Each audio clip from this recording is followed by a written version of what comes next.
السلام علیکم، میرا نام ہے محمد احمد اور ویلکم کرتا ہوں آپ کا اپنے یوٹیوب چینل دنیا کی معلومات میں۔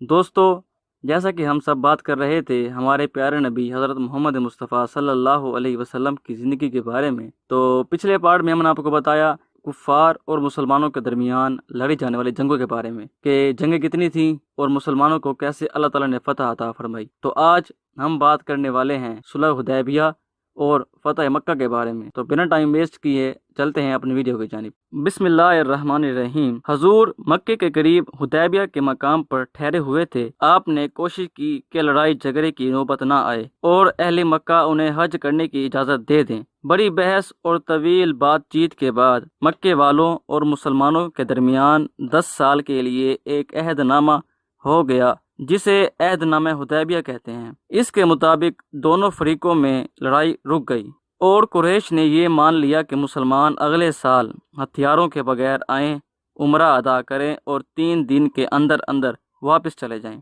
عہد نامہ ہو جانے کے بعد حضور واپس مدینہ تشریف لے آئے۔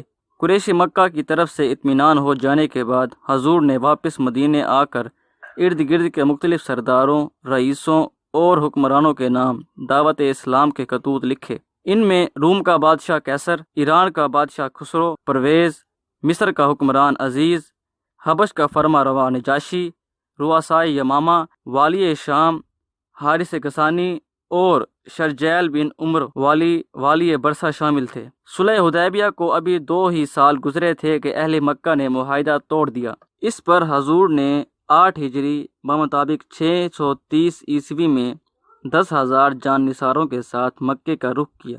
مکے والوں کو خبر ہوئی تو وہ بہت پچھتائے اور مکے کے بڑے بڑے سردار اور رئیس حضور کی خدمت میں حاضر ہو کر اسلام قبول کرنے اور امان طلب کرنے لگے۔ آپ نے فرما دیا کہ جو شخص ہتھیار ڈال دے، خانہ کعبہ میں چلا جائے، اپنے گھر کا دروازہ بند کر لے یا فلاں فلاں سردار کے ہاں چلا جائے، اسے کچھ نہ کہا جائے گا۔ اور یوں ہجرت کے صرف 8 برس بعد ہی بغیر کسی خون ریزی کے مکہ فتح ہو گیا۔ فتح مکہ کے بعد حضور نے خانہ کعبہ میں جا کر خدا کے حضور سجدہ شکر ادا کیا۔ اس کے بعد خانہ کعبہ کو 360 بتوں سے پاک کیا۔ پھر مکے کے سردار اور وہ لوگ حضور کے سامنے پیش کیے گئے جنہوں نے اسلام کی مخالفت میں ایڑی چوٹی کا زور لگا دیا اور آپ کے ساتھیوں کو طرح طرح کی اذیتیں دی تھیں۔ اگر آپ چاہتے تو ان سب سے انتقام لے سکتے تھے، مگر رحمت للعالمین نے سب کچھ بھلا کر انہیں معاف کر دیا۔ ایسی رحم دلی، ایسی شفقت اور ایسی فراخ دلی کسی نے پہلے کبھی نہ دیکھی تھی۔ نتیجتاً اکثر لوگ مسلمان ہو بھی گئے۔ دوستوں، میں یقین کرتا ہوں ویڈیو آپ کو اچھی لگی ہوگی۔ اگر ویڈیو اچھی لگی ہو تو ویڈیو کو لائک کر دینا، ہمارے چینل کو سبسکرائب کر دینا اور شیئر بھی کر دینا تاکہ اپلوڈ ہونے والی ہر ویڈیو آپ کو ملتی رہے۔